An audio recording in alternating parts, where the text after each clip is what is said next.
Scan now. Meet Sovi, your new AI study buddy. Prokaryotic gene regulation can be tricky, but we will solve this Trp Operon problem fast. Let's find the evidence for a non-functional enzyme together. The Trp Operon is a repressible system where genes are usually on to synthesize tryptophan. If the system is working, mRNA transcription leads directly to the production of functional enzymes. If gene E is mutated to produce a non-functional enzyme, the synthesis pathway breaks down. Even if the operon is active, the cell cannot actually finish making the tryptophan molecules.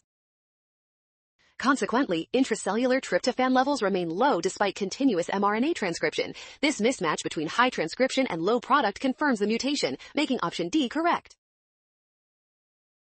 Well done! Scan the code. You can learn better with Sovi. Watch signs like low product levels and trust given biochemical pathways.